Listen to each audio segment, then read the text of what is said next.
2 is a planetary nebula that is better known as the Bug Nebula or the Butterfly Nebula, and it's pretty easy to see why. The source of the nebula is an extremely hot dying star, which was once about 5 times the mass of the Sun. It has now evolved into a red giant, and its life will soon come to an end. But it's not going quietly.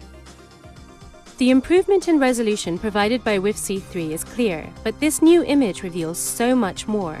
WIFC-3 is equipped with a wide variety of filters that isolate light emitted by various chemical elements, allowing astronomers to infer properties of the nebular gas, such as its temperature, density, and composition. The reddish outer edges of the nebula are due to light emitted by nitrogen, which marks the coolest gas visible in the picture. The white areas emanating from the hidden central star are sulfur-emitting regions, where fast and slow-moving gases collide and cause shockwaves. The image also shows numerous finger-like projections pointing back to the star, which may mark denser blobs in the outflow that have resisted the pressure from the star.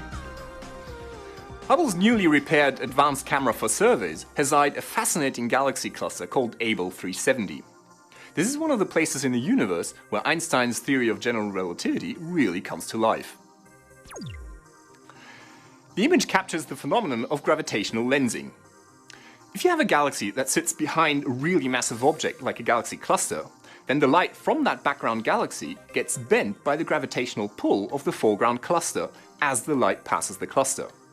Now this process can seriously distort the image of the background galaxy, often making it look like an arc. It also magnifies the image of the galaxy, and so the cluster acts sort of like a cosmic magnifying glass. Although Abell 370 has been imaged by other telescopes, this Hubble ACS image is the most detailed yet. In the large, striking orangish arc, the curvature of the arc abruptly changes to turn around the smaller galaxies as the light is warped by their gravity. This prominent arc seems to appear several times in the image, as if copied and pasted onto other parts of the sky. Another incredible example of the level of detail is in the arm of the spiral galaxy at the bottom right in the image. The arm is strongly bent or distorted by a foreground galaxy. The new Cosmic Origin Spectrograph COS and the repaired Space Telescope Imaging Spectrograph STIS are providing us with the capability of taking spectra in ultraviolet light. Now astronomers have pointed these instruments towards Eta Carinae, which is a rather large and unstable binary star system.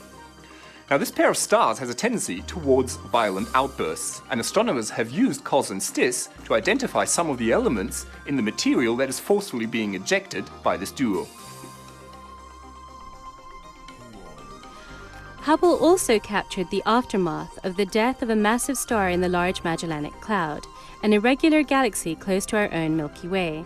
The object, known as N132d, lies roughly 170,000 light-years away and provides an exceptional opportunity for forensic analysis of the life and demise of a massive star. In addition to the stunning visual image that highlights a cloud of pink emission gas and soft purple wisps, the COS instrument gives astronomers clues to the chemical processes deep inside the star. Another object spied by 2 of Hubble's new and repaired instruments is the barred spiral galaxy Macarian 817. Now this galaxy has a very bright nucleus, and that's because it harbors a supermassive black hole right at its center, which is being fueled with gas from the galaxy. This is called an active galactic nucleus, or AGN. In many other galaxies, the AGN can be so bright that it outshines the whole rest of the galaxy. Looking like a brightly decorated Christmas tree, this image is actually a small part of the huge globular cluster called Omega Centauri. Although held together by gravity, the stars in this cluster are at different stages of life. And, thanks to WIFC-3's sensitivity, we are treated to a twinkling array from yellow-white midlife stars, like our own Sun, to retiring red giants. Although the stars are close together, WIFC-3's sharpness can resolve each of them as individual stars. Hubble is well into its 19th year of observations, but it continues to keep a watchful eye on the universe. Although Hubble may be middle-aged by spacecraft standards, it is definitely not slowing down. Equipped with a powerful set of new and repaired instruments, This scientific icon is continuing its quest to unravel the secrets of the cosmos, to link us to our distant past, and to give us a reason for another episode. This is Dr. J, signing off for the Hubblecast. Once again, nature has surprised us beyond our wildest imagination.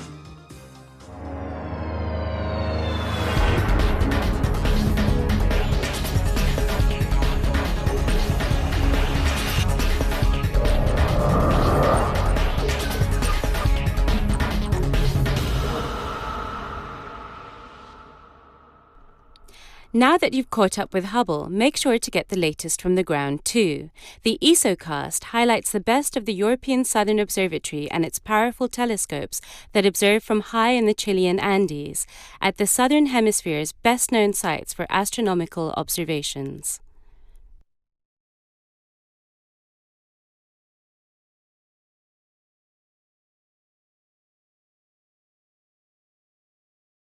The fifth and final mission to the iconic Hubble Space Telescope was a long time coming.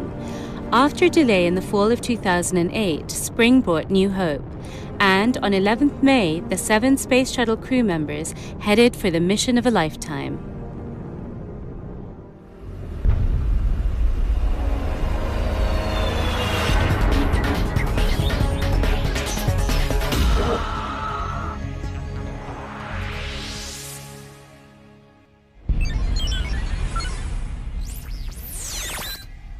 This is the Hubblecast, news and images from the NASA ESA Hubble Space Telescope.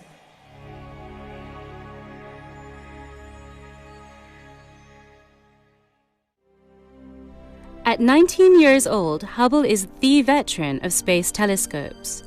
Opening our eyes to the universe that hosts us, Hubble has looked far and deep to reveal fundamental scientific truths. Hubble isn't without its battle scars, but the latest servicing mission has left it more capable than ever. Astronauts had just 5 spacewalks to complete the Herculean tasks set before them: the installation of 2 completely new instruments and the repair of 2 others, and not to mention hundreds of smaller but still vital tasks. This kind of space mechanics was never intended and likely never even dreamed of by Hubble's creators in the 1970s. A dedicated team of ESA engineers headed to the US to support the mission by ensuring the solar array's drive electronics and mechanisms were functioning properly.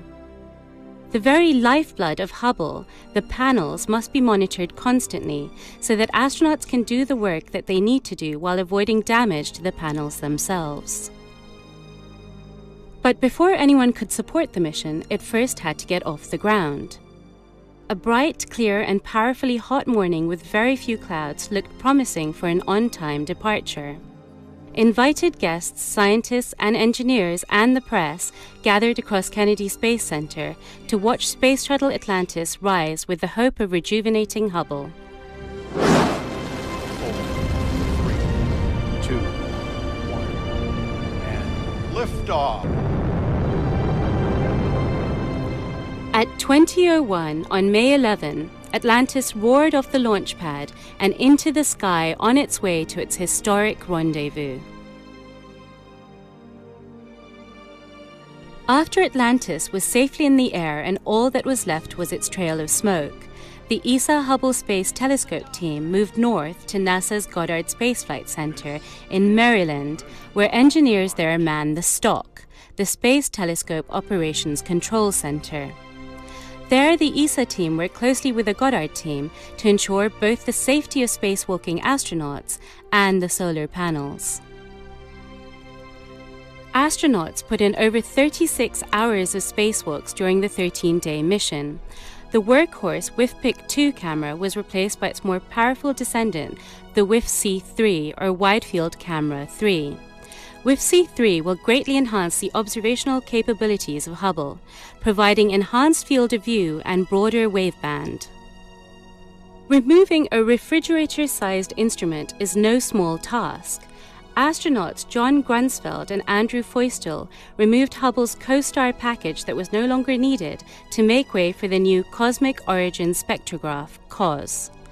COS will study the large-scale structure of the universe and the formation and evolution of galaxies, stars, and planets. It will also help determine the formation